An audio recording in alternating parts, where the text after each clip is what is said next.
Hello everyone. I'm reading from Autobiography of a Yogi starting at the last paragraph on the bottom of page 85. No diminution came with the years. Inventing an intricate instrument, the resonant cardiograph, Bose then pursued extensive researches on innumerable Indian plants. An enormous unsuspected pharmacopoeia of useful drugs was revealed.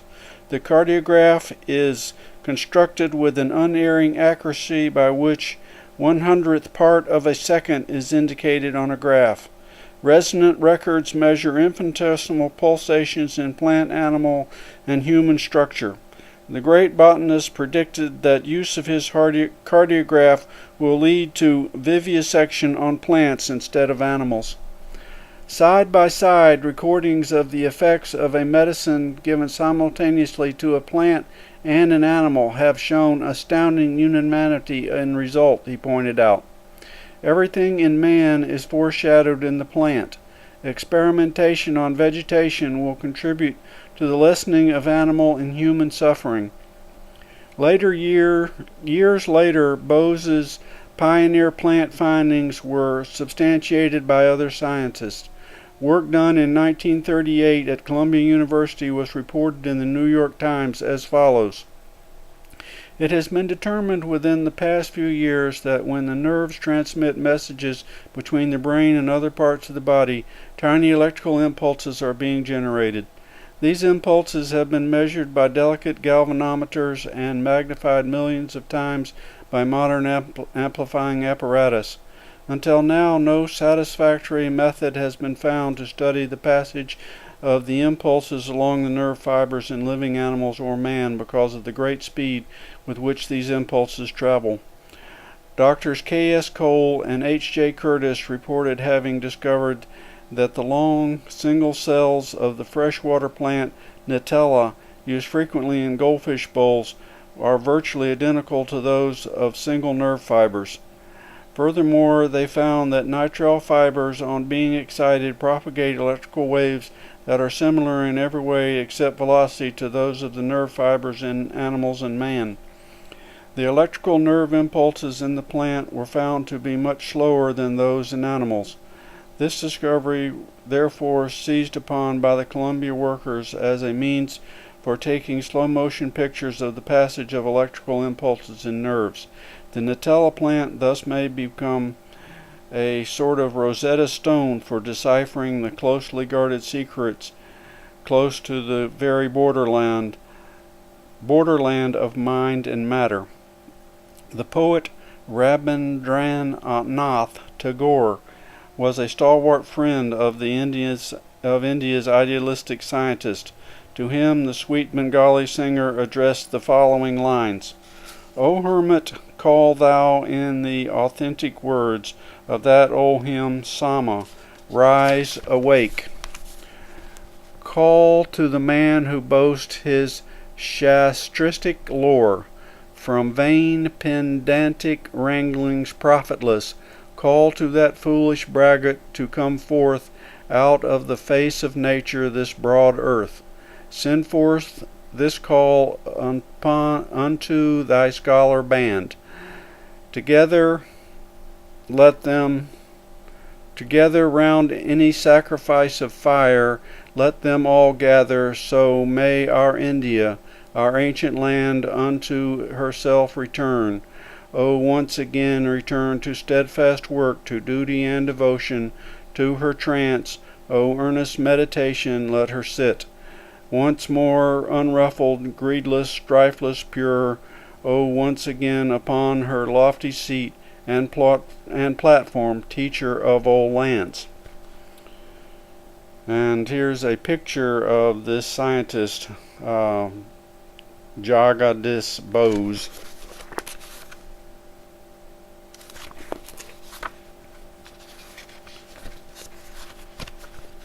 Chapter 8. The blissful devotee and his cosmic romance. Little sir, please be seated. I'm talking to my divine mother. Silently I had entered the room in great awe. The angelic appearance of Master Mahasaya fairly dazzled me. With silky white beard and large lustrous eyes, he seemed an incarnation of purity. His upraised chin and folded hands apprised me that my first visit had disturbed him in the midst of his devotions. His simple words of greeting produced the most violent effect on my nature so far experienced. The bitterness of separation at my mother's death I had thought the measure of all anguish. Now a consciousness of separation from my divine mother was an indescribable torture of the spirit. I fell moaning on the floor. "Little sir, quiet yourself." The saint was sympathetically distressed. Abandoned in some oceanic desolation, I clutched his feet as the sole raft of my rescue. "Holy sir, thine intercession, ask Divine Mother if I find any favor in her sight." The sacred promise of intercession is one not easily bestowed. The master was constrained to silence. Beyond reach of doubt, I was convinced that Master Messiah was in intimate converse with the Universal Mother. It was deep humiliation to realize that my eyes were blind to her, who even at this moment was perceptible to the faultless gaze of the saint. Shamelessly, gripping his feet, deaf to his gentle remonstrations, I besought him again and again for his intervening grace. "I will make your plea to the beloved." The master's capitulation came with slow, compassionate smile. What power in those words, that my being should know release from its stormy exile. "Sir, remember your pledge. I shall return soon for her message." Joyful anticipation rang in my voice, which only a moment ago was sobbingly choked with sorrow. Descending the long stairway, I was overwhelmed by memories. This house in Calcutta at 50 Amherst Street, now the residence of Master Mahasaya, had once been my family home, the scene of my mother's death. Here my human heart had broken for the vanished mother, and here today my spirit had been, though crucified by the absence of the Divine Mother,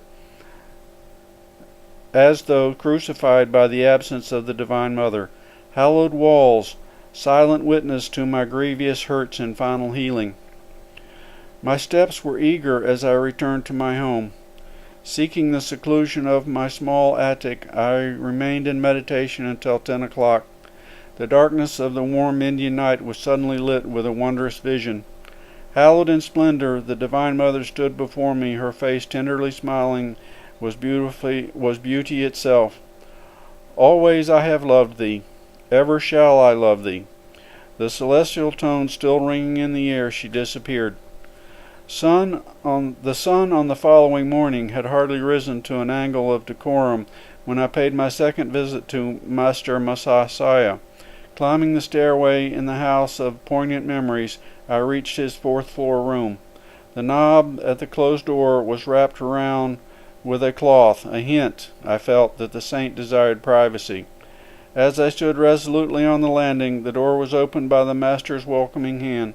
I knelt at his holy feet. In a playful mood, I wore a solemn mask over my face, hiding the divine elation. "Sir, I have come, very early I confess, for your message. Did the beloved mother say anything about me?" Mischievous little sir. Not another remark would he make. Apparently my assumed gravity was unimpressive. "So, why so mysterious, so evasive? Do saints never speak plainly?" Perhaps I was a little provoked. "Must you test me?" His calm eyes were full of understanding. "Might I add a single word this morning to the assurance you received last night at 10 o'clock from the beautiful mother herself?" Master Mahasaya possessed control over the floodgates of my soul. Again I plunged prostrate at his feet, but this time my tears welled from a bliss, and not a pain, past bearing. Think you that your devotion did not touch the infinite mercy? The motherhood of God, which you have worshipped in forms both human and divine, could never fail to answer your forsaken cry. Who was this simple saint whose least request to the universal spirit met with sweet acquiescence? His role in the world was humble, as befitted the greatest man of humility I ever knew. In this Amherst Street house, Master Messiah conducted a small high school for boys. No words of chastisement passed his lips. No rule and ferule maintained his discipline. Higher mathematics indeed was taught in these modest classrooms, and a chemistry of love absent from the textbooks. He spread his wisdom by spiritual contagion rather than by impermeable percept. Consumed by an unsophisticated passion for the Divine Mother, the saint no more demanded the outward forms of respect than a child. I am not your guru. He shall come a little later, he told me. Through his guidance, your experience of the divine in terms of love and devotion will be translated into his terms of fathomless wisdom. Every late afternoon I betook myself to Amherst Street. I sought Master Messiah's divine cup, so full that its drops daily overflowed on my being. Never before had I bowed in utter reverence. Now I felt it in an immeasurable privilege even to tread the same ground that Master Messiah's footsteps sanctified.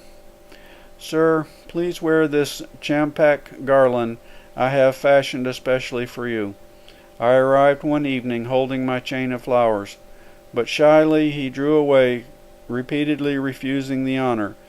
Perceiving my hurt, he finally smiled consent. Since we are both devotees of the Mother, you may put the garland on this bodily temple as offering to her who dwells within. His vast nature lacked space in which any egotistical consideration could gain foothold. Let us go tomorrow to Dakshineswar, to the temple of Kali, forever hallowed by my guru. The saint was a disciple of a Christ-like master, Sri Ramakrishna Paramahansa. The 4-mile journey on the following morning was taken by boat on the Ganges. We entered the 9-domed temple of Kali, where the figures of the Divine Mother and Shiva rest on a burnished silver lotus, its 1,000 petals meticulously chiseled. Master Mahasaya beamed with enchantment. He was engaged in his inexhaustible romance with the beloved. As he chanted her name, my enraptured heart seemed shattered like the lotus into 1,000 pieces. We strolled later through the sacred precincts, halting at a tamarisk grove.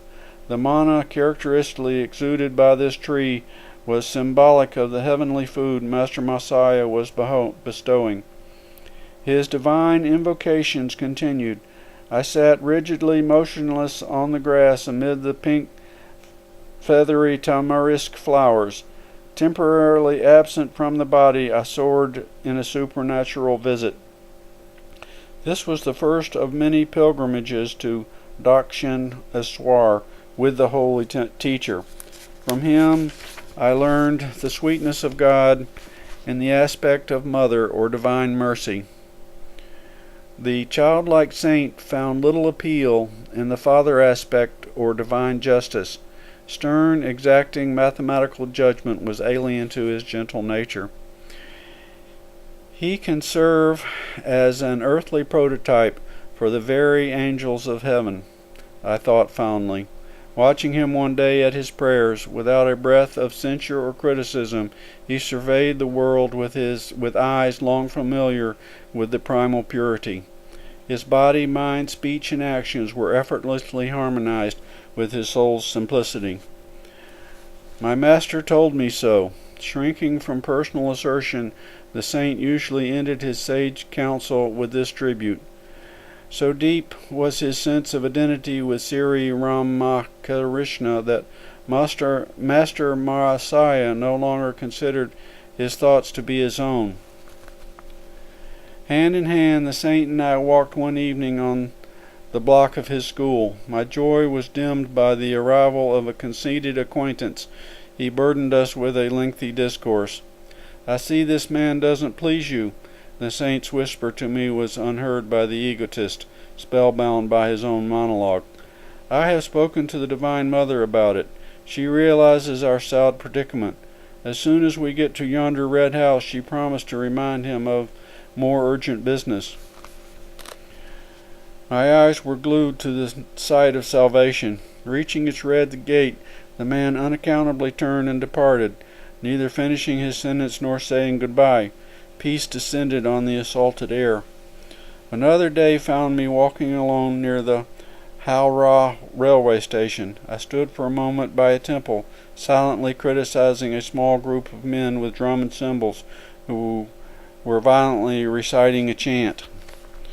How undevotionally they used the Lord's divine name in mechanical repetition, I reflected.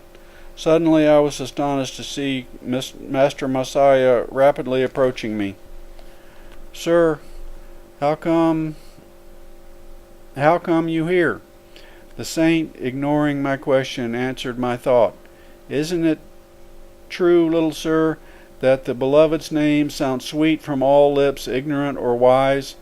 He passed his arm around me affectionately. I found myself carried on his magic carpet to the merciful presence. "Would you like to see some bioscopes?" This question, one afternoon from the reclusive Master Messiah, was mystifying to me. The term was then used in India to signify motion pictures.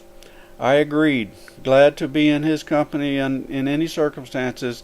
A brisk walk brought us to the garden fronting Calcutta University. My companion indicated a bench near the Goldiggy or pond. "Let us sit here for a few minutes." My master asked me to meditate whenever I saw an expanse of water. Here it placidly reminds us of the vast calmness of God. As all things can be reflected in water, so the whole universe is mirrored in the lake of the cosmic mind. So my Guru Deva often said.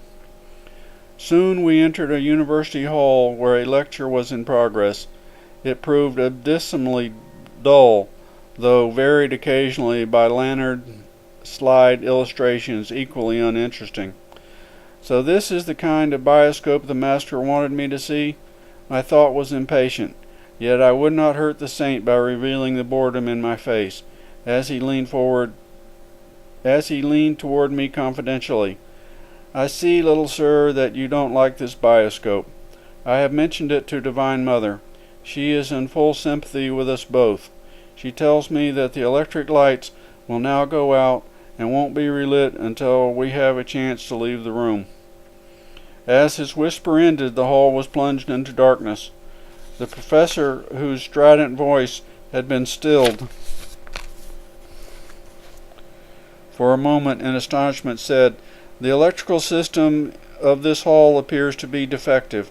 By this time, Master Mahasaya and I already crossed the threshold. Glancing back from the corridor, I saw that the hall was again illuminated. "Little sir, you were disappointed in that bioscope, but I think you will like a different one." The saint and I were standing on the sidewalk in front of the university building. He gently slapped my chest over the heart. A transforming silence ensued. Just as the modern talkies become inaudible motion pictures when the sound apparatus goes out of order, so the divine hand, by some strange miracle, stifled the earthly bustle. Pedestrians, as well as the passing trolley cars, automobiles, bullock carts, and iron-wheeled hackney carriages, were all in noiseless transit. As though possessing an omnipresent eye, I beheld the scenes that were behind me to each side as easily as those in front. The whole spectacle of activity that in that small section of Calcutta passed before me without a sound. Like a glow of fire dimly seen behind a thin coat of ashes, a mellow luminescence permeated the panoramic view. My own body seemed nothing more than one of the many shadows, though it was motionless, while the others flitted mutely to and fro. Several boys, friends of mine, approached and passed on.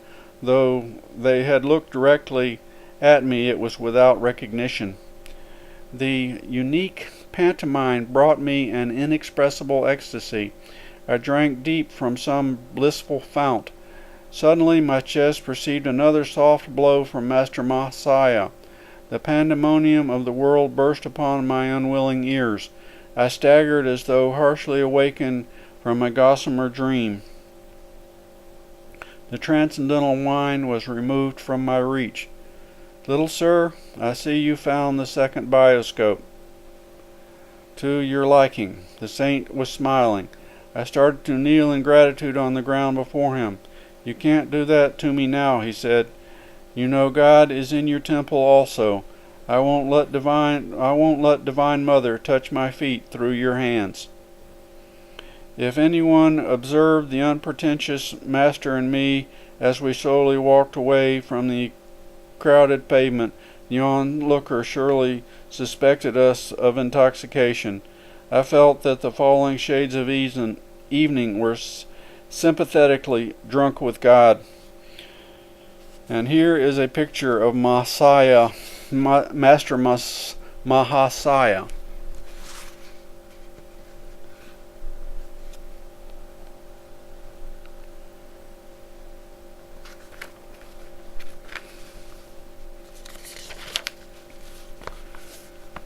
Trying with poor words to do justice to his benignity, I wondered if Master Messiah and the others among the saints whose path crossed mine knew that years later in a western land I would be writing about their lives as divine devotees.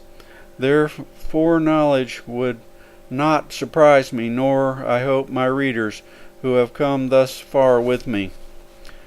Saints of all religions have attained God realization through the simple concept of the cosmic beloved. Because the Absolute is nirguna, without qualities, and aksinta, inconceivable, human thought and yearning have ever personalized it as the universal mother. A combination of personal theism and the philosophy of the Absolute is an ancient achievement of Hindu thought, expounded in the Vedas and the Bhagavad Gita. This reconciliation of opposites satisfies heart and head. Bhakti, devotion, and jnana, wisdom, are essentially one. Prapati, taking refuge in God, and Sharanagati, flinging oneself on the divine compassion, are really paths of the highest knowledge. The humanity of Master Messiah and of all other saints springs from a recognition of their total dependence on the Lord as the sole life and judge. Because the very nature of God is bliss, the man, in attunement with him, experiences a native boundless joy. The first of the passions of the soul and the will is joy. Devotees of all the ages, approaching the mother in a childlike spirit, testify that they find her ever at play with them. In Master Messiah's life, the manifestations of divine play occurred on occasions important and unimportant. In God's eyes, nothing is large or small. Were it not for his perfect nicety in constructing the tiny atom, could the skies wear the proud structures of Vega? Arcturus, distinctions of important and unimportant are surely unknown to the Lord, lest for want of a pen the cosmos collapse. Alright, and here's a picture of the Divine Mother.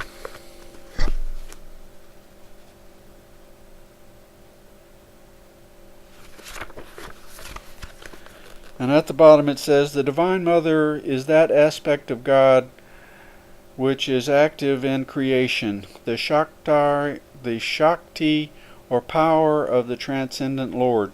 She is characterized by many names and many forms according to the qualities she represents.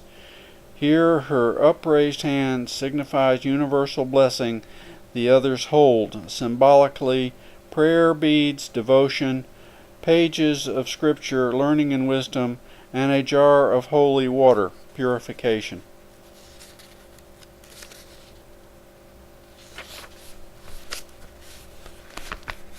And here is a photo of Sri Yukteswar.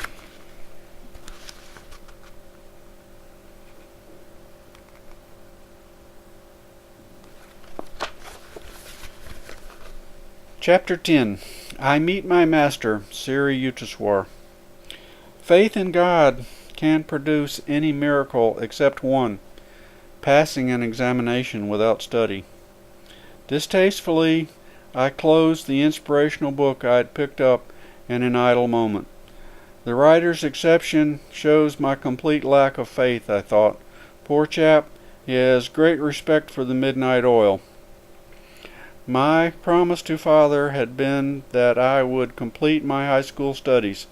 I cannot pretend to diligence. The passing months found me less frequently in the classroom than in secluded spots along the Calcutta bathing ghats. The adjoining crematory grounds, especially gruesome at night, were considered highly attractive by the yogi. He who would find the deathless existence must not be dismayed by a few unadorned skulls. Human inadequacy becomes clear in the gloomy abode of miscellaneous bones. My midnight vigils were thus of a different nature from the scholars. The week of final examinations at Hindu High School was fast approaching. This interrogatory period, like the sepulchral haunts, inspires a well-known terror. My mind was nevertheless at peace. Braving the ghouls, I was exhuming a knowledge not found in lecture halls. But I lack the art of Swami Prabandhananda, who easily appeared in two places at one time. My reasoning, though as many, alas, it seems illogic, was that the Lord would notice my dilemma and would extricate me from it. The devotee's irrationality springs from 1,000 inexplicable demonstrations of God's instancy in trouble. Hello, Mukunda. I can hardly catch a glimpse of you these days. My classmate accosted me one afternoon in Garpar Road. Hello, Nantu. My invisibility at school seems to have placed me there in a decidedly awkward position.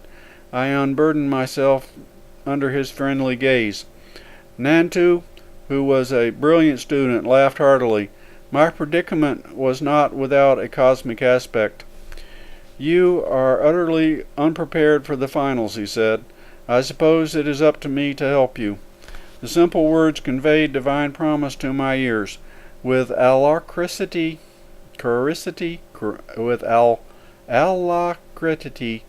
I visited my friend's home. He kindly outlined the solutions to various problems he considered likely to be set by the instructors. These questions are the bait that will catch many trusting boys in the examination trap. Remember my answers and you will escape without injury. That night was far gone when I departed. Bursting with unseasoned erudition, he I devotedly prayed it would remain for the next few critical days. Nantu had coached me in my various subjects, but under pressure of time I had forgotten my course in Sanskrit. Fervently I reminded God of the oversight. Okay, that's it. I'm finishing up about 2/3 of the way down on page 100.